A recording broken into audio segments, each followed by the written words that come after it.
Assalamualaikum warahmatullahi wabarakatuh. Halo teman-teman. Jadi di video kali ini saya akan membahas secara singkat-singkat aja buat suplemen kalian juga nanti sebagai bahan belajar UTS seperti itu. Ya, saya harapannya kalian melihat video ini biar bisa mempermudah kalian nanti ketika UTS.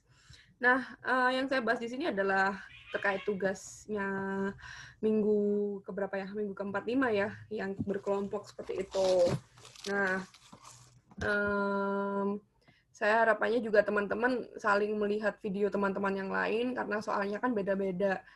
Di situ juga beberapa sudah saya komen, sudah saya rekap semua sih nilainya, tapi beberapa kelompok belum saya kasih komen kayak gitu. Jadi langsung aja saya bahas di sini ya. Oke, yang pertama, kita ke soal kelompok 1.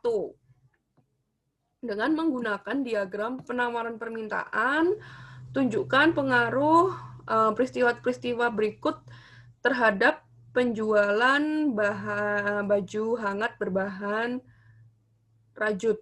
Tes, halo? Kalau video saya lagi ngadat gini, saya agak trauma nih. Nggak ke-record. Semoga aja ke-record ya.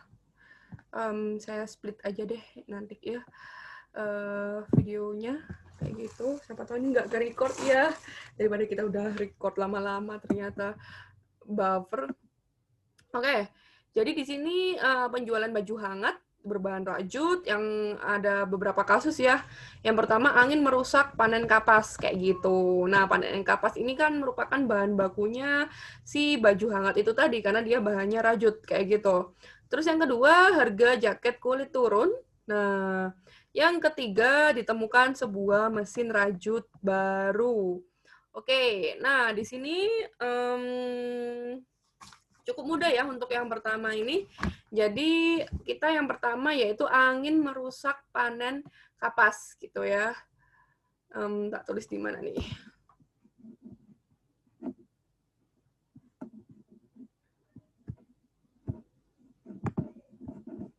Ups. Oke. Sebenarnya enak di draw aja sih.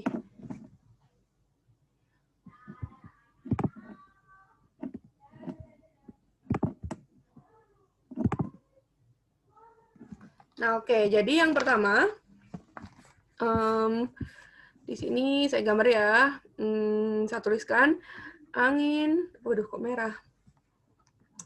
Erase. Wait, saya hapus dulu.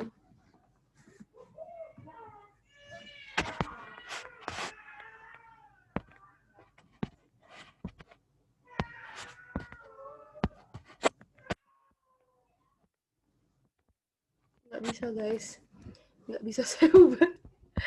Jadi hitam. Oke.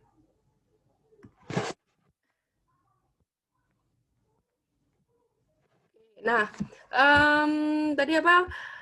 Angin ya, angin merusak panen kapas kayak gitu. Jadi otomatis kapasnya sebagai bahan baku, tadi stok bahan bakunya kan jadi berkurang kayak gitu. Nah, ketika stok bahan baku berkurang, jadi ingat ya, kalau teman-teman analisis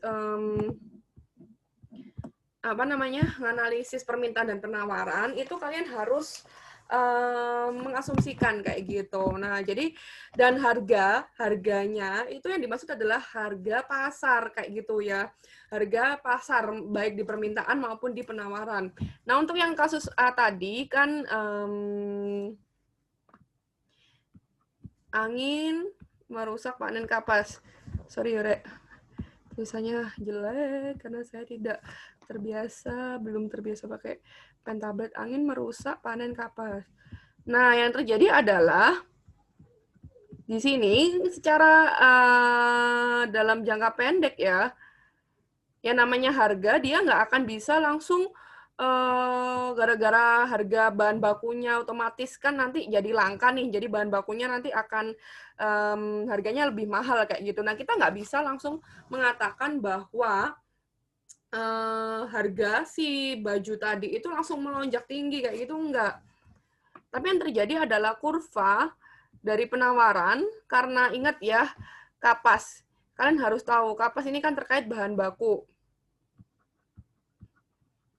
Jadi, bahan baku itu hubungannya dengan faktor produksi. Ya sebenarnya bisa aja sih mempengaruhi permintaan kayak gitu, tapi ya analisisnya nanti akan jadi panjang. Nah, faktor produksi itu berhubungan dengan penawaran kayak gitu ya teman-teman. Jadi yang kita analisis adalah kurva penawaran gitu ya. Nah, kurva penawarannya itu seperti ini awalnya. Ini katakanlah S 0. Nah, karena angin merusak kapas, jadi ini adalah kurva. Ingat, ini bukan kurva kapas, tapi ini adalah kurva baju hangat.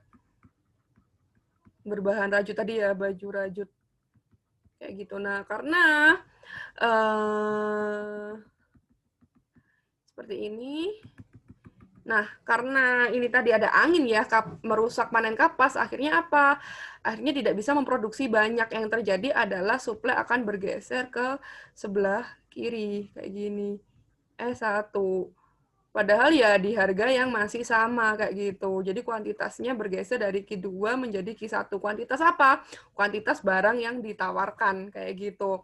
Jadi teman-teman di sini harus bisa, kalau kalian di buku ya, di buku tuh ada istilah ini. Jadi teman-teman, nah, pergeseran kurva versus pergerakan sepanjang kurva.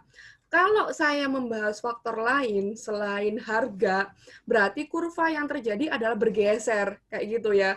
Nggak pergerakan sepanjang kurva. Kalau pergerakan sepanjang kurva itu kayak gini teman-teman. Pergerakan sepanjang kurva itu ya cuma naik turun kayak gini loh, naik turun.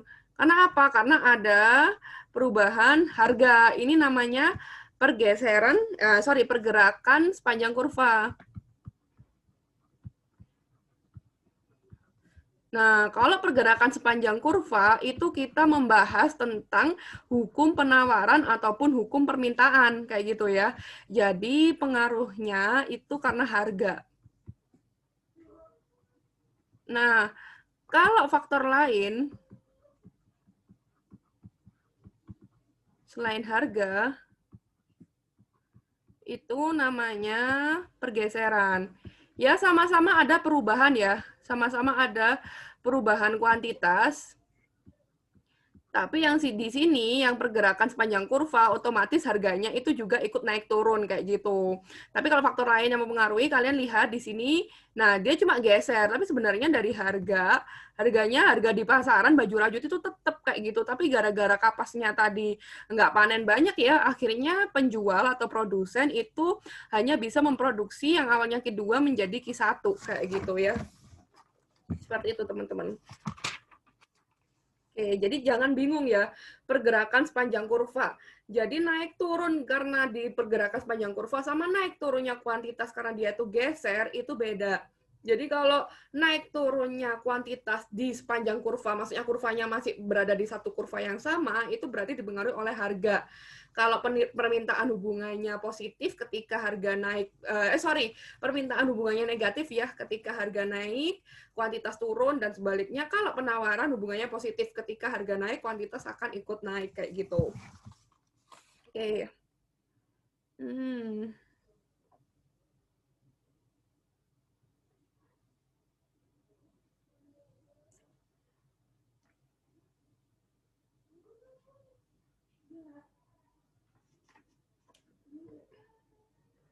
Oke, ini teman-teman bisa lihat ya di buku. Bentar, saya baca dulu. Gunakan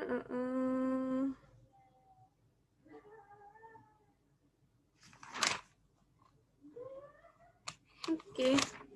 Nah, itu ya. Next, tadi apa yang B?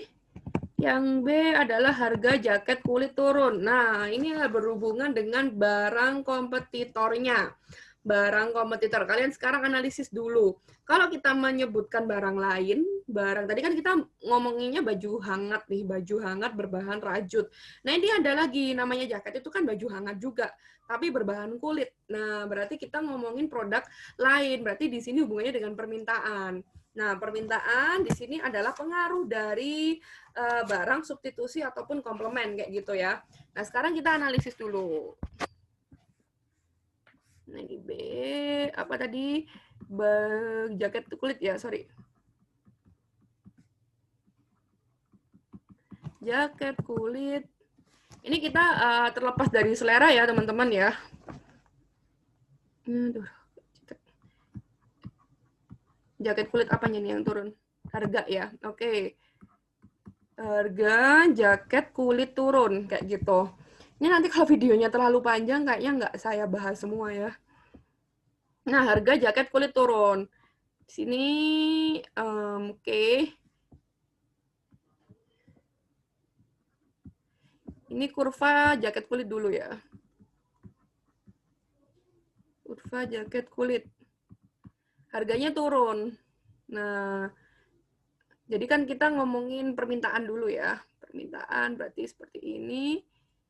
Dari P1 ketika P1 kuantitasnya Q1 terus turun menjadi P2 kuantitasnya menjadi Q2 misalnya kayak gini. Nah, seperti ini teman-teman. Sorry, naik ya. Sorry guys. Tidak, hapus. Ini tricky nih. Saya bukan orang desain ya, jadi nggak oke, ini kalian catat dulu aja yang tadi angin ya. Saya bikinkan kurva baru lagi aja.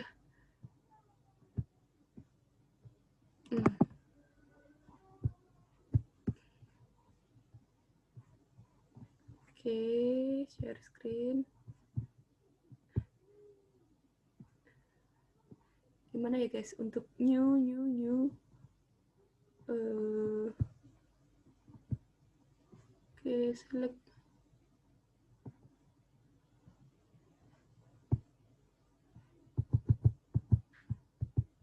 Gimana kah caranya membuat new? Kok saya jadi nggak paham?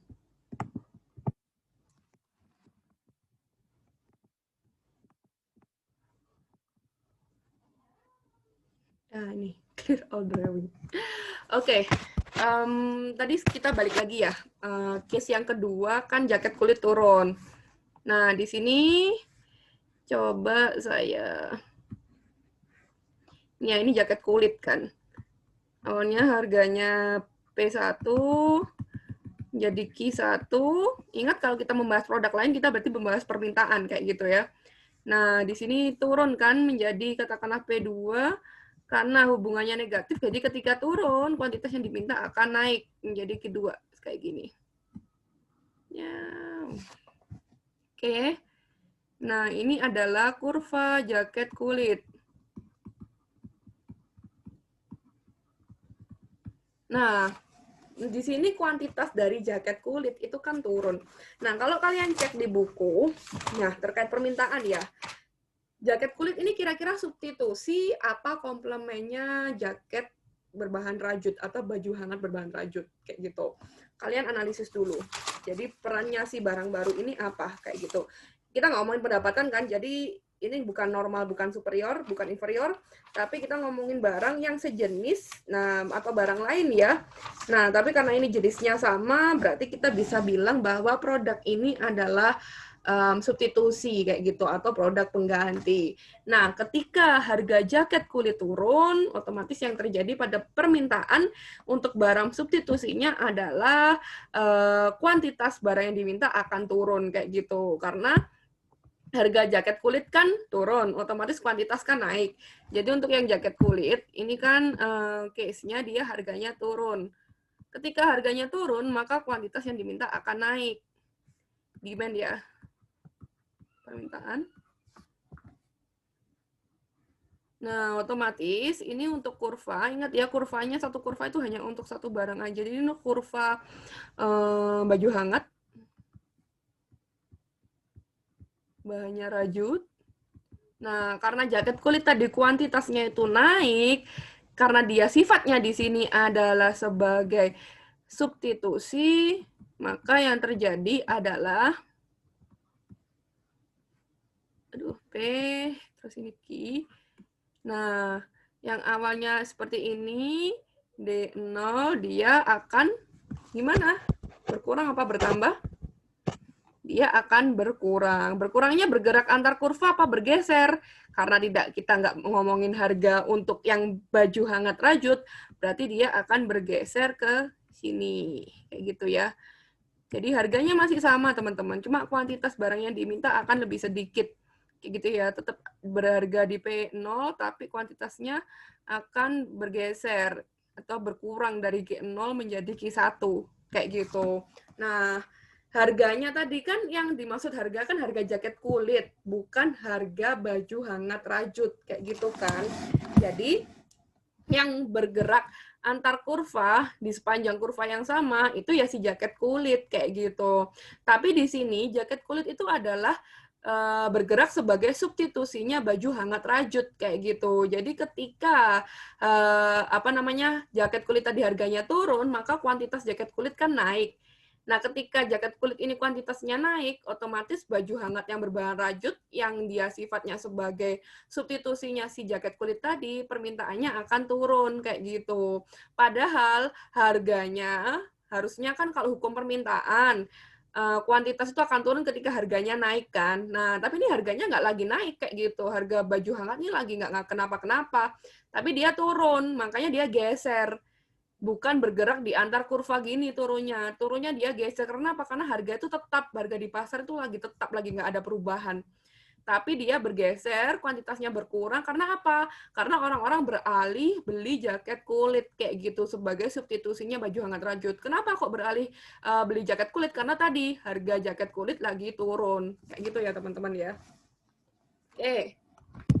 Kemudian yang C, ditemukan sebuah mesin rajut baru. Nah, mesin rajut. Oke, kita analisis dulu ya. Jadi kalian harus analisis dulu, yang diketahui itu apa?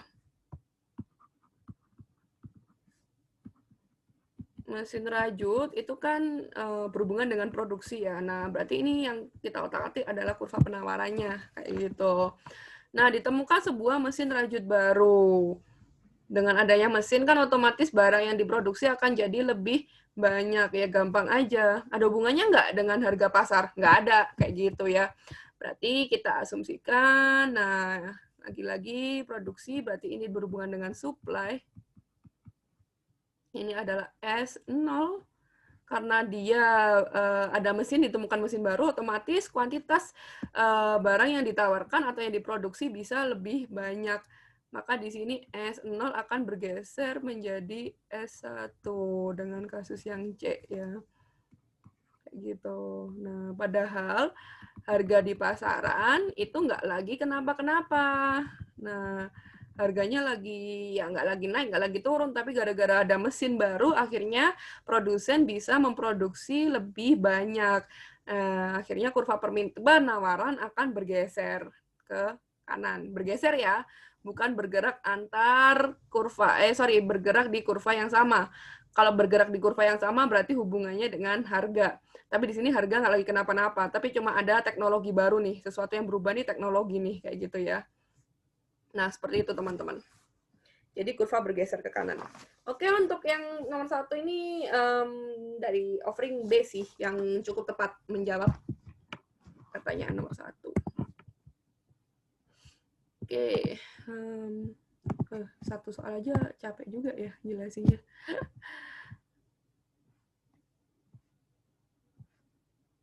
Ya mungkin satu lagi ya.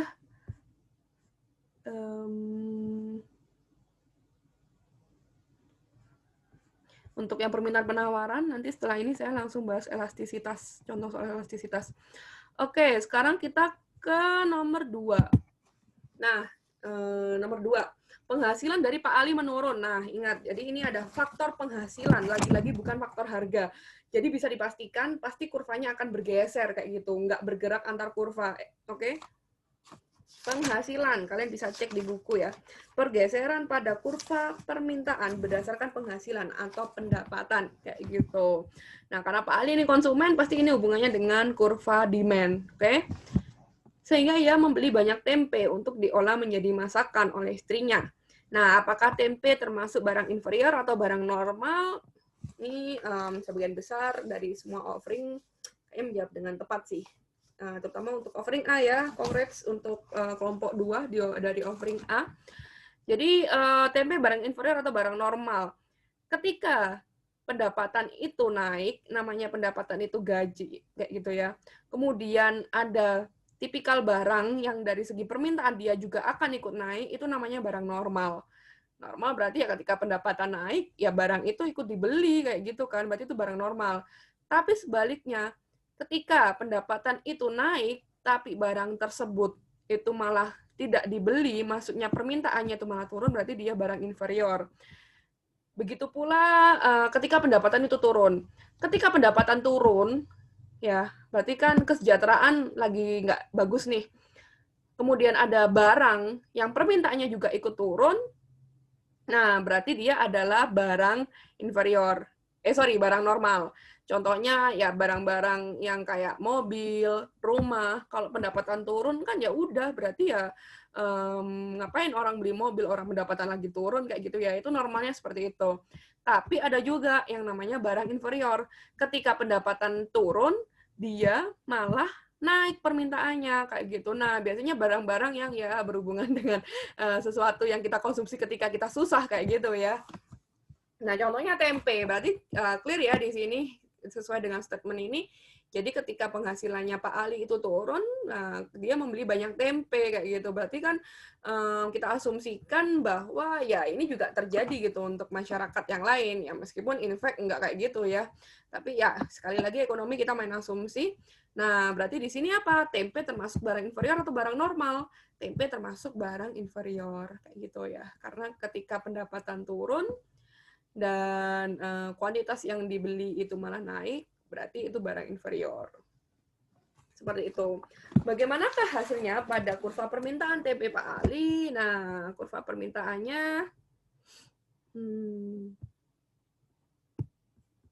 karena tidak ada hubungannya dengan harga pasar, maka yang terjadi adalah dia bergeser, bukan bergerak di satu kurva. Kayak gitu ya. Nah, berarti kayak gini. Ini untuk barang inferior ya. Jadi untuk barang inferior, ketika pendapatan itu naik, maka kuantitas barang yang diminta akan turun. Dan ketika pendapatan itu turun, sebaliknya kuantitas barang yang diminta akan naik kayak gitu ya. Contohnya tempe tadi.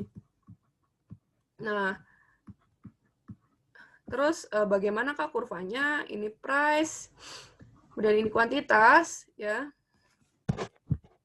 Jadi kurvanya akan bergeser ya teman-teman. Jadi kuantitas yang diminta akan naik, naiknya itu mengalami pergeseran kurva dari Q1 menjadi Q gambaran ini. Saya kalau gambaran saya bagus, saya jadi dosen desain produksi ya, nggak jadi dosen di sini. Ya, ya jadi Q1 atau Q0 ya terserah, menjadi Q2 kayak gitu. Ini untuk barang inferior. Nah, padahal harga di pasaran ya tempenya nggak lagi kenapa-kenapa, nggak lagi turun jadi 1.000 jadi 500 kayak gitu. Tapi kok kuantitas barang yang diminta naik. Dari Q1 menjadi Q2. Sorry, ini jangan dinamai Q ya. Ini dinamai demand aja. Ini ya, dari D1 ke D2 kayak gitu. Karena apa? Karena dia sifatnya adalah inferior kayak gitu. Jadi ketika pendapatan itu lagi turun tadi, nah otomatis tempe tadi sebagai barang inferior, kurvanya akan bergeser ke kanan kayak gitu. Nah, harganya tetap harga di pasar. Ingat ya, di sini adalah harga di pasaran, tetap dia harganya sampai 0. Entah ini berapa kayak anggap aja 1.000 kayak gitu kan. Nah, harganya tuh tetap 1.000.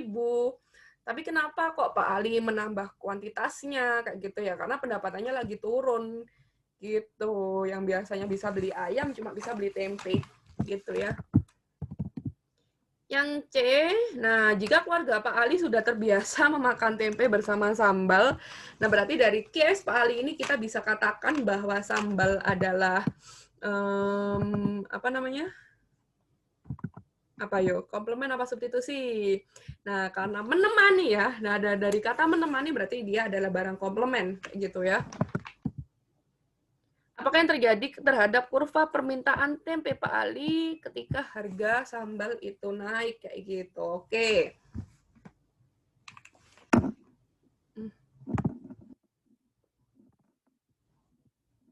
Nah, jadi tadi biasa dimakan dengan sambal kan. Nah, ini kurva sambal. Kurang panjang. Nah, kurva sambal dia bergerak antar kurva karena ada harga yang mempengaruhi. Tadi apa? Ketika harga cabai naik ya. Jadi naik dari P1 ke P2.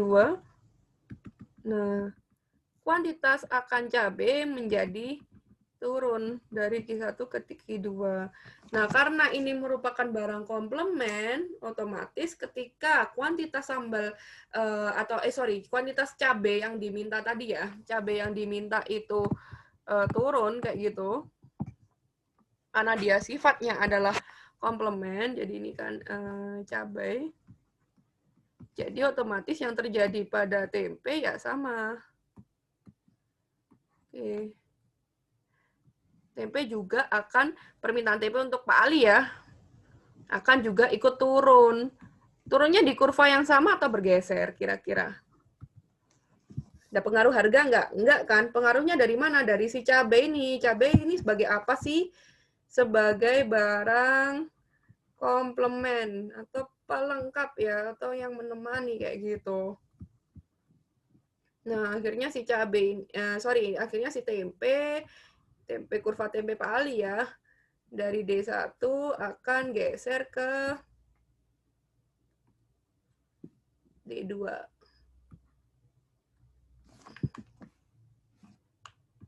Oke, seperti ini. Nah, padahal harga tempe ya nggak lagi naik kayak gitu. Harga tempe itu tetap.